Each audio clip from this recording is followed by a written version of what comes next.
Hi ಎಲ್ಲರಿಗೂ, ಇವತ್ತು ಮನೆಯಲ್ಲೇ ರಾಗಿ ಹಿಟ್ಟು ಮತ್ತು ಬೆಲ್ಲನ ಉಪಯೋಗಿಸ್ಕೊಂಡು ಈಸಿಯಾಗಿ ಪಡ್ಡು ಪ್ಯಾನಲ್ಲಿ ಮಿನಿ ಕೇಕ್ ಯಾವ ರೀತಿ ಮಾಡೋದು ನೋಡೋಣ.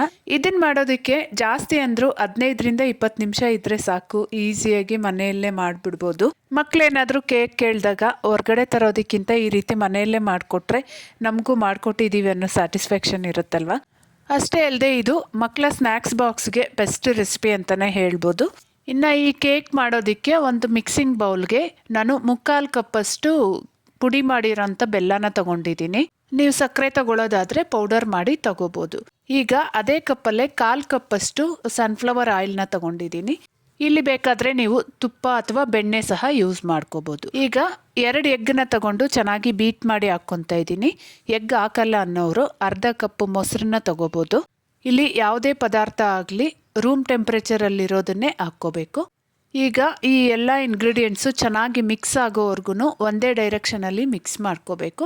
ಈಗ ಒಂದು 1/4 ಸ್ಪೂನಷ್ಟು ವೆನಿಲಾ ಎಸೆನ್ಸ್ನ ಹಾಕ್ಕೊಂಡು ನಂತರ ಇನ್ನೊಂದು ಸರಿ ಚೆನ್ನಾಗಿ ಮಿಕ್ಸ್ ಮಾಡ್ಕೊತಾ ಇದ್ದೀನಿ.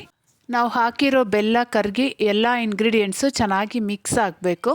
ಅಲ್ಲಿವರೆಗೂ ಮಿಕ್ಸ್ ಮಾಡ್ಕೊಂಡಾದಮೇಲೆ ನಾನು ಮೊದಲು ತೊಗೊಂಡಿದ್ನಲ್ವ ಅದೇ ಕಪ್ಪಲ್ಲಿ 1 ಕಪ್ಪಷ್ಟು ರಾಗಿ ಹಿಟ್ಟನ್ನು ತೊಗೊತಾ ಇದ್ದೀನಿ. ರಾಗಿ ಹಿಟ್ಟಲ್ಲಿ ಅಂಟಿನಂಶ ಜಾಸ್ತಿ ಇರೋದಿಲ್ಲ, ಸೊ ಅದಕ್ಕೆ 1 ಸ್ಪೂನಷ್ಟು ಗೋಧಿ ಹಿಟ್ಟನ್ನು ತೊಗೊತಾ ಇದ್ದೀನಿ.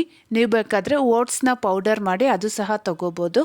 ಹಾಗೆ 1 ಸ್ಪೂನಷ್ಟು ಕೊಕ್ಕೋ ಪೌಡರು, ಹಾಗೆ ರಾಗಿ ಹಿಟ್ಟು ಹಾಕಿರೋದ್ರಿಂದ ಒಳ್ಳೆ ಟೇಸ್ಟ್ ಬರಲಿ ಅಂತ 1 ಸ್ಪೂನಷ್ಟು ಮಿಲ್ಕ್ ಪೌಡರ್ ಸಹ ಹಾಕ್ಕೊತಾ ಇದ್ದೀನಿ.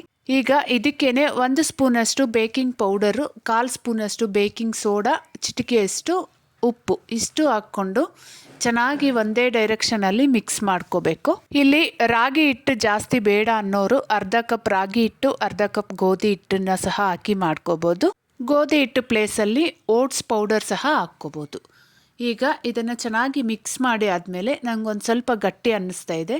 ಸೊ ಅದಕ್ಕೆ 2 ಸ್ಪೂನಷ್ಟು ಕಾಯಿಸಿ ಆರಿಸಿರೋ ಅಂಥ ಹಾಲನ್ನ ಹಾಕ್ಕೊಂಡು ನಂತರ ಚೆನ್ನಾಗಿ ಮಿಕ್ಸ್ ಮಾಡ್ಕೊತಾ ಇದ್ದೀನಿ. ಬ್ಯಾಟರು ಈ ರೀತಿ ರಿಬ್ಬನ್ ಕನ್ಸಿಸ್ಟೆನ್ಸಿಯಲ್ಲಿರಬೇಕು. ಇದಾದಮೇಲೆ ಒಂದು ಪಡ್ಡು ಪ್ಯಾನ್ನ ತಗೊಂಡು ಒಂದು ಸ್ವಲ್ಪ ಆಯಿಲ್ನ ಗ್ರೀಸ್ ಮಾಡ್ಕೊತಾ ಇದ್ದೀನಿ. ನೆನಪಿರಲಿ, ಪಡ್ಡು ಪ್ಯಾನು ಒಂದು ಸ್ವಲ್ಪ ಮಂದವಾಗಿರೋದನ್ನೇ ತಗೊಳ್ಳಿ, ಅವಾಗೇ ಮಿನಿ ಕೇಕ್ ಚೆನ್ನಾಗಿ ಬರುತ್ತೆ. ಇನ್ ಕೇಸ್ ಪಡ್ಡು ಪ್ಯಾನ್ ಇಲ್ಲ ಅಂದರೆ ನಾರ್ಮಲ್ ಕಪ್ ಕೇಕ್ಸ್ ಥರ ಸಹ ಮಾಡ್ಕೋಬೋದು. ಬ್ಯಾಟರ್ನ ಪಡ್ಡು ಪ್ಯಾನ್ಗೆ ಹಾಕಿ ಆದಮೇಲೆ 1-2 ಸರಿ ಟ್ಯಾಪ್ ಮಾಡಿ ಮೇಲೆ ಗಾರ್ನಿಷಿಂಗೋಸ್ಕರ ನಿಮ್ಗೆ ಇಷ್ಟ ಇರೋ ಯಾವುದೇ ಡ್ರೈ ಫ್ರೂಟ್ಸ್ನ ಹಾಕ್ಕೋಬೋದು. ನೀವು ಇಲ್ಲೊಂದು ಗಮನಿಸ್ಬೋದು, ಫಸ್ಟ್ ಇದೆಲ್ಲ ರೆಡಿ ಮಾಡ್ಕೊಂಡಾದಮೇಲೆ ಪ್ಯಾನ್ನ ಇಟ್ಬಿಟ್ಟು ನಂತರ ಸ್ಟವ್ನ ಆನ್ ಮಾಡ್ಕೋಬೇಕು. ಅಷ್ಟೇ ಅಲ್ಲದೆ ಸ್ಟವ್ನ ಲೋ ಫ್ಲೇಮಲ್ಲೇ ಇಟ್ಟು ಒಂದು 3ರಿಂದ 4 ನಿಮಿಷ ಬೇಯಿಸ್ಕೊಂಡ್ರೆ ಸಾಕು, ಪರ್ಫೆಕ್ಟಾಗಿ ಕೇಕ್ ರೆಡಿಯಾಗಿರುತ್ತೆ. ಟೂತ್ ಪಿಕ್ ಸಹಾಯದಿಂದ ಒಂದು ಸರಿ ಚೆಕ್ ಮಾಡಿಕೊಂಡು ಕೇಕ್ನ ಇಮಿಡಿಯೇಟಾಗಿ ತೆಗೆದುಬಿಡಬೇಕು, ಇಲ್ಲಾಂದರೆ ಕೆಳಗಡೆ ಗಟ್ಟಿ ಆಗಿಬಿಡತ್ತೆ. ನಂತರ ನೆಕ್ಸ್ಟ್ ಬ್ಯಾಟರ್ ಹಾಕೋವಾಗ ಪ್ಯಾನ್ ಸ್ವಲ್ಪ ತಣ್ಣಗಾದ್ಮೇಲೆ ನೆಕ್ಸ್ಟ್ ಇದೇ ಪ್ರೊಸೀಜರ್ನ ಫಾಲೋ ಮಾಡಿದ್ರೆ ಆಯಿತು. ನೋಡಿದ್ರಲ್ಲ, ನೀವು ಒಂದ್ಸರಿ ಟ್ರೈ ಮಾಡಿ, ಹಾಗೆ ಹೇಗಾಯಿತು ಅಂತ ಕಮೆಂಟ್ ಮಾಡಿ. ಬಾಯ್.